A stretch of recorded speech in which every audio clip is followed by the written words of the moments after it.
अमरूद में हीरा। रामपुर नाम के गांव में अर्जुन नाम का एक आदमी अपने परिवार के साथ रहता था। अर्जुन के पास 2 एकड़ जमीन थी, जिस पर वो कई सालों से अमरूद की खेती करता आ रहा था। अर्जुन का अमरूद का काम बहुत अच्छा चलता था और इसी की वजह से उसके पास आज सब कुछ था। वहीं उसकी तरक्की देखकर उसके पड़ोस में रहने वाला मोहन नाम का आदमी उससे बहुत जलता था।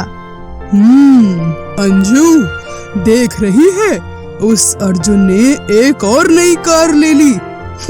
मुझे दिखाने के लिए बुला रहा था, लेकिन मैं नहीं गया क्योंकि मैं जानता हूँ उसने मुझे अपनी कार दिखाने के लिए नहीं बुलाया, बल्कि अपनी तरक्की के गुणगान सुनाने के लिए बुलाया है।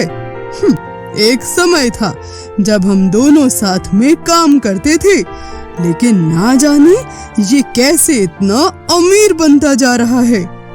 अजी, आप भी कैसी बातें करते हैं? अरे ये सब उनके अमरूदों की वजह से हुआ है। देखते नहीं है क्या कितने सारे लोग इनके अमरूद खरीदने आते हैं। बात तो तुम बिल्कुल ठीक कह रही हो। इसकी तरक्की का राज इसके अमरूद के बाग ही हैं। लेकिन अगर वो बाग मेरे हो जाएं तो? हाजी, अगर ऐसा हो जाए तो इससे बढ़िया बात तो कोई हो ही नहीं सकती। लेकिन आप करने क्या वाले हैं जी? तू बस देखती जा भाग्यवान कि अब मैं क्या करता हूँ। इसके बाद अगले दिन मोहन अर्जुन से मिलने जाता है और चुपके से उसकी कार में एक बम लगा देता है, ताकि अर्जुन का पत्ता एक बार में ही साफ हो जाए और सारे अमरूद के बाग उसके हो जाएं।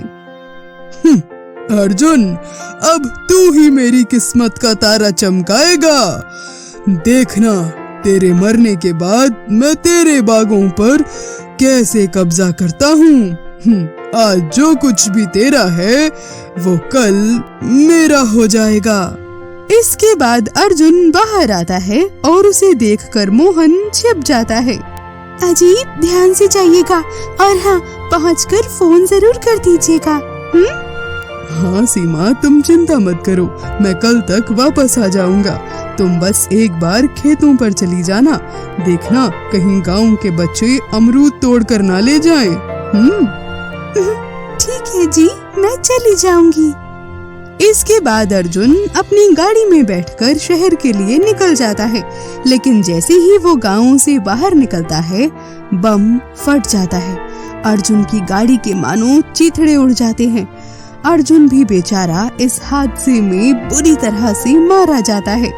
मोहन को जब इस बारे में खबर मिलती है तो वो अर्जुन के जाली दस्तखत करके अर्जुन की खेत और सारी जमीन जायदाद अपने नाम करवा लेता है और सीमा और उसके बेटे दीपक को घर से बाहर निकाल देता है। अरे चलो, निकलो यहाँ से, अब ये सब मेरा है। लेकिन भाई साहब, हम कहाँ जाएंगे? आप हम पर थोड़ा तो तरस खाइए। देखिए ना, मेरा छोटा सा एक बच्चा है। अरे चलो चलो, मुझसे जबरदस्ती कोई रिश्ता मत जोड़ो। मैं तो जानता भी नहीं कि अब तुम लोग कौन हो। चलो, अब बस बहुत हुआ, निकलो मेरे घर से। इसके बाद बेरहमी से मोहन सीमा का सारा सामान उठाकर बाहर फेंक देता है और उसे धक्के मारकर घर से बाहर निकाल देता है। बेचारी सीमा अपने बेटे को रोता हुआ लेकर वहाँ से चली जाती है। आज मैं बहुत खुश हूँ। मेरा सबसे बड़ा दुश्मन मारा गया। उसका जो कुछ भी था, अब से वो मेरा है। अब मैं इन सभी चीजों पर राज करूंगा। अमरूद को बेचकर उसकी तरह मैं भी माला माल हो जाऊंगा। जी, बिल्कुल सही कहा। आप बनेंगे राजा और मैं आपकी रानी। मेरा कब से सपना था कि हमारा भी बिल्कुल ऐसा ही बड़ा सा घर हो और मैं भी सीमा की तरह ठाट बाट की जिंदगी जीऊं।